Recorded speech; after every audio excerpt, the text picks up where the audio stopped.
My name's Naylor. I have 5 children. So the eldest one is Nathan. Next one down is Samuel, and then Jacob and Gabriel, and then I've got Grace, my little girl, who's in hospital at the moment. My wife Penny is at the hospital. She's with my daughter Grace. My little girl Grace, she's 2 years old. She was upstairs with my wife Penny putting clothes away. She jumped on Sam's bed and she just literally turned left and then sort of went down on the bed. She was just crying out for me all the time, wasn't she? And you just couldn't settle. You could tell that there's something wrong with her back. She was in so much pain, so they gave her some morphine, which didn't touch the pain. And then they decided that they were transferring us to the LGI, and I knew then that something was a bit more serious. And I followed the ambulance at 2 in the morning to LGI, and I thought that was it.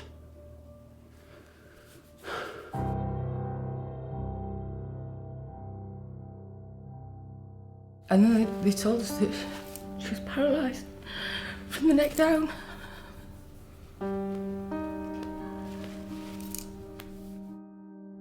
And they said it was critical. The next 48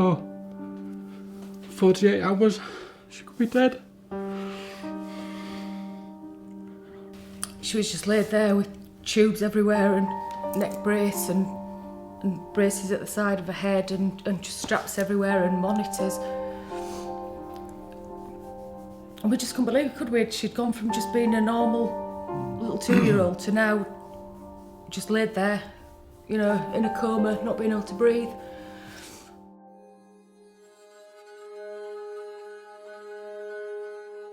We had the professor come and a doctor and said that it wasn't a stroke, and I've just put it down to like a traumatic vascular neck injury, that something was already there waiting to happen. It's an eye-opener. You just get on with your normal life and you just don't think something like this had happened to you, but it does. Yeah, or it can do. The Sick Children's Trust threw us a lifeline. Well, the first 48 hours we didn't sleep or eat, and we stayed in actual casualty, you know, the intensive care. I just walked around in the same clothes. I hadn't washed my hair. I was just walking around in slippers. I was like a zombie. The nurses had said that they'd managed to get me a room at Ecclesley House. They'd said, you know, it's only 5 minutes away from the hospital. It's nice to be able to have that space to come back and be able to cry or just sit on your own and think. It just gives you that little bit of a respite. If the home from home wasn't there, it'd be very, very difficult for me, because it's an 80-mile round trip. Travelling, that's all I'd be doing.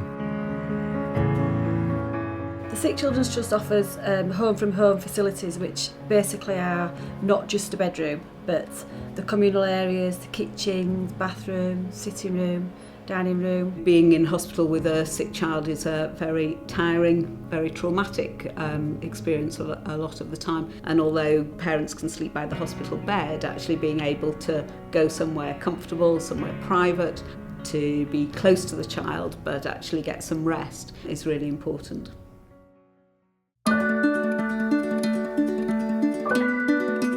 Now that Grace is allowed out a bit more, we can take her out for walks and stuff and just spend quality time with the boys. My mum hasn't been back here since it happened, yeah, so that's the only place we can go really, is to be like the big family again, really.